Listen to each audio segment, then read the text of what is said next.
చిరంజీవి గారిని అనవసరంగా ఇవాళ ఈ గొడవలోకి లాగారు, అంతకన్నా ఇంకెళ్ళలేదు. రెండో విషయం, ఈరోజు బాలకృష్ణ గారు ఆ పదాన్ని ఉచ్చరించడం మాత్రమే తప్పు తప్ప, కానీ వాస్తవాన్ని ఫ్లోర్ ఆఫ్ దోస్లో కామినని అబద్ధాలు చెప్తున్నావు.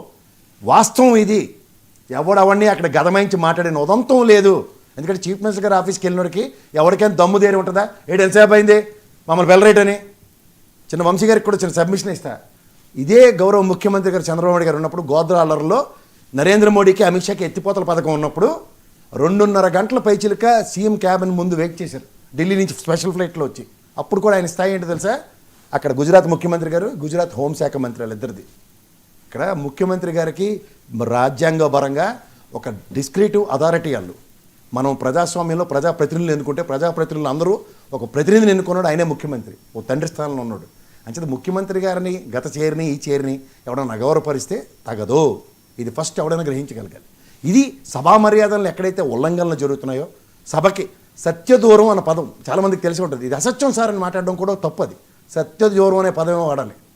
లీగల్ టెర్మినాలజీలు, రాజ్యాంగబద్ధమైన పదవులు, గౌరవ అసెంబ్లీ. ఎందుకంటే ఒక బైబిల్ చదివే ముస్లిం సోదరులకు కానీ, బైబిల్ చదివే క్రైస్తవ సోదరులకు కానీ, ఖురాన్ చదివే ముస్లిం సోదరులకు కానీ, రామాయణ భాగవత చరిత్ర చదువుకునే మల్నాటి వాళ్ళకి కానీ పవిత్రమైన దేవాలయం అసెంబ్లీ.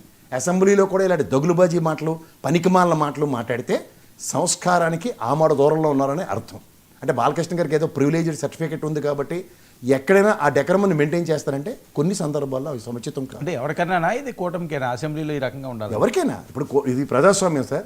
గతంలో ఈ విధమైన భావజాలాలు, భాష అన్నది కనుక ప్రాతిపదిక అయితే 11 స్థానాలకు పరిమితమైన వైఎస్ఆర్సీపీ కళ్ళ ముందు మనకే ప్రత్యక్ష ప్రచారంగా కనబడుతున్నప్పుడు, ఇందులో ఎవరో అతీతులు కాదన్నప్పుడు మనకేమైనా మానవాతీత శక్తులు ఎవరికైనా వస్తున్నాయా? అఖండ సినిమా చేసాం కాబట్టి మనం ఏమైనా అదే పేక తిప్పినట్టు, ఫ్యాన్ రెక్కలు తిప్పినట్టు, గడగడగడమని ఆ త్రిశూలాన్ని తిప్పినట్టు మనం మాటలతో ఎవరినైనా పొడిచి వచ్చంటే ఫస్ట్ భాషని 3 సెంటెన్సులు స్టాండర్డ్గా మాట్లాడడం నేర్చుకుంటే తర్వాత మిగిలినవన్నీ మాట్లాడవచ్చు.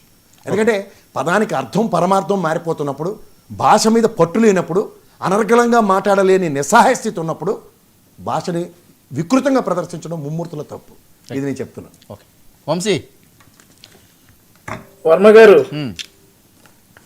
సార్ ఈరోజు మెయిన్గా సరే ఆ అసెంబ్లీలో జరిగింది, చిరంజీవి గారి అభిమానులు బాధపడ్డారు, అవన్నీ అయితే ఇప్పుడు ఈ వైఎస్ఆర్ కాంగ్రెస్ పార్టీ నుండి వచ్చిన వాళ్ళు బాలకృష్ణ గారికి క్షమాపణ చెప్పాలి, ఆ డిమాండ్స్ చేస్తూ ఉన్నారు. నేను మీకు ఒక స్క్రీన్ షాట్ పంపించా, చూసారా? ఏమైంది? ఆల్రెడీ క్షమాపణ చెప్పారేంటి? చూస్తే ఒకసారి. ఒక్క నిమిషం. ఏమండి, ఏమన్నారు? ఏమైంది?